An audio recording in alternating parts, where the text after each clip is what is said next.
क्या हुआ जब एक शिकारी ने कबूतर के दोनों बच्चों को पकड़ लिया। जानिए गोरखनाथ जी की ये रोचक कथा। गोरखनाथ जी के गुरु मच्छेंद्रनाथ जी थे, जिन्होंने इन्हें शिक्षा दीक्षा दी थी। ऐसा माना जाता है कि गोरखनाथ जी का जन्म गोबर के ढेर से हुआ था, इसलिए इनका नाम गोरखनाथ पड़ा। आज हम आपको गुरु गोरखनाथ और 2 कबूतर की कथा सुनाने जा रहे हैं। आपको ये जानकर खुशी होगी कि भारतवर्ष ही वो पवित्र भूमि है जहां इस कलयुग में भी 2 महान संतों ने जन्म लिया। और वो 2 संत थे, आदि शंकराचार्य और गुरु गोरखनाथ। ऐसा माना जाता है कि इन दोनों के चलते ही धर्म और संस्कृति का पुनरुत्थान हुआ है। और इसके अलावा ये भी माना जाता है कि गुरु गोरखनाथ ने ही नाथ संप्रदाय को संगठित करने का काम किया था। इसी चलते गोरखी महाराज को नाथ संप्रदाय का जन्मदाता भी कहा जाता है। गोरखनाथ जी के गुरु मच्छेंद्रनाथ जी थे, जिन्होंने इन्हें शिक्षा दीक्षा दी थी। ऐसा माना जाता है कि गोरखनाथ जी का जन्म गोबर के ढेर से हुआ था, इसलिए इनका नाम गोरखनाथ पड़ा। गुरु गोरखनाथ के वैसे तो बहुत सारे शिष्य थे, लेकिन उनका सबसे प्रिय शिष्य औघरनाथ हुआ करता था, जो अपने गुरु से कोई न कोई सवाल करता रहता था और गोरखनाथ जी उसे किसी कथा या कहानी के जरिए उसके सवालों का उत्तर दिया करते थे। आपको आज इन दोनों से जुड़ी 2 कबूतरों की कथा के बारे में बताने जा रहा हूं, तो चलिए बिना किसी देरी के इस कथा को शुरू करते हैं। गुरु गोरखनाथ की ये प्रेरक कथा। कथा के अनुसार एक बार गुरु गोरखनाथ अपने शिष्यों के साथ एक जंगल से होके गुजर रहे थे। उस दिन कड़ी धूप की वजह से गर्मी भी ज्यादा थी, जिस वजह से कुछ दूर चलने के बाद गुरु गोरखनाथ जी ने अपने शिष्यों से कहा कि आओ इस पेड़ के नीचे बैठकर कुछ देर आराम कर लेते हैं, फिर आगे की यात्रा शुरू करेंगे।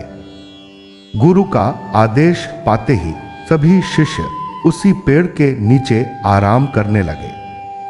अभी आराम किए कुछ देर ही हुआ था कि उनके सबसे प्रिय शिष्य औघरनाथ ने उनसे कहा कि गुरुदेव, हम सभी को 2 कबूतरों की कथा सुनाइए, जिसमें प्रेम के चलते पूरा परिवार नष्ट हो गया था। तब गुरु गोरखनाथ जी ने कहा, औघरनाथ, अगर तुम्हारी यही इच्छा है तो चलो मैं सुनाता हूं।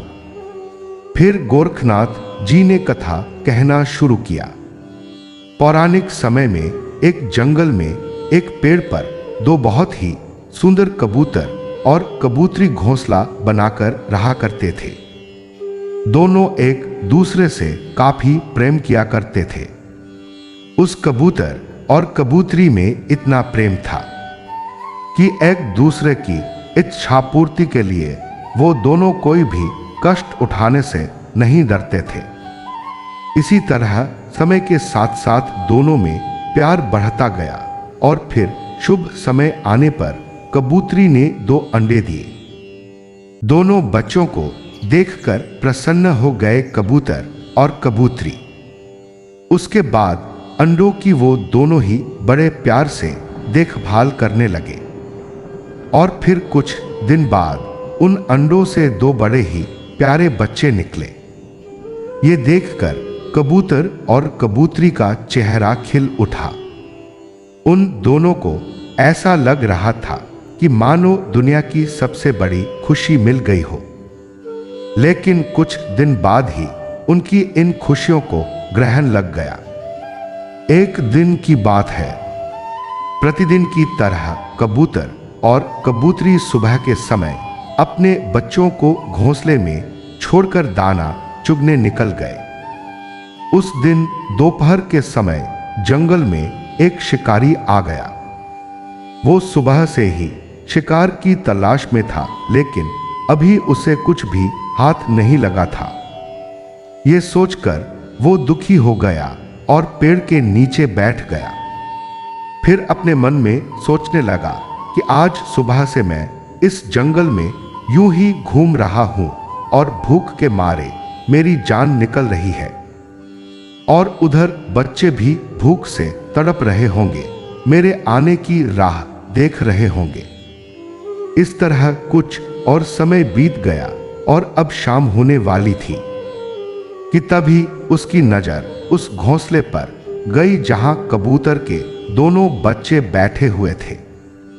ये देखकर शिकारी की आंखों में एक चमक सी आ गई और उसने मन ही मन में बोला कि देर आए पर दुरुस्त आए। आज तो मजा ही आ जाएगा। इन्हें बेचकर बाजार में खूब धन प्राप्त करूंगा, जिससे मेरे परिवार के लिए कई दिनों के भोजन का इंतजाम भी हो जाएगा। इतना कहकर वो कबूतरों के बच्चे को पकड़ने के लिए पेड़ पर चढ़ गया और फिर उन्हें पकड़कर अपने जाल में रख लिया और वहां से जाने लगा कि तभी कबूतर और कबूतरी वहां आ गए और अपने बच्चों को घोंसले में न पाकर बेचैन हो गए और इधर-उधर देखने लगे। शिकारी ने बच्चों को जाल में पकड़ लिया। तभी कबूतरी की नजर शिकारी के जाल पर गई और देखते ही समझ गई कि इसी शिकारी ने मेरे बच्चों को पकड़ लिया है। फिर कबूतरी शिकारी के पास गई और बोली, अरे छोड़ दो मेरे मासूम बच्चों को, इन दोनों ने तुम्हारा क्या बिगाड़ा है। यह सुनकर शिकारी कबूतरी से बोला कि बड़ी मुश्किल से ये दोनों शिकार मिले हैं और तुम कहती हो कि मैं इन्हें छोड़ दूं। मैं इन्हें नहीं छोड़ूंगा, तुम्हें जो करना है कर लो। ये सुनकर कबूतरी बोली कि अगर तुम मेरे बच्चों को नहीं छोड़ोगे तो मैं इस संसार में जीकर क्या करूंगी। मैं भी तुम्हारे पास ही आ रही हूं। इतना कहकर कबूतरी खुद उस शिकारी के जाल में चली गई। उधर जब कबूतर ने देखा कि पहले उसके दोनों बच्चे और अब कबूतरी भी शिकारी की कैद में है, तो भला मैं अकेला जिंदा रहकर क्या करूंगा। यही सोचकर उसने भी शिकारी से कहा कि रुको, मैं भी तुम्हारे पास आ रहा हूं। इस तरह जहां एक तरफ पूरे परिवार ने आपसी प्रेम के चलते मृत्यु को गले लगा लिया, वहीं शिकारी ने उन चारों कबूतरों को बाजार में बेचकर खूब सारा धन कमाया। अर्थ कथा के इस माध्यम से गुरु गोरखनाथ ने हमें यह समझने की कोशिश की है कि इस मृत्युलोक में हर प्राणी को उतना ही मिलता है जितना उसके भाग्य में लिखा होता है, और प्रेम से बड़ा कोई धन नहीं है।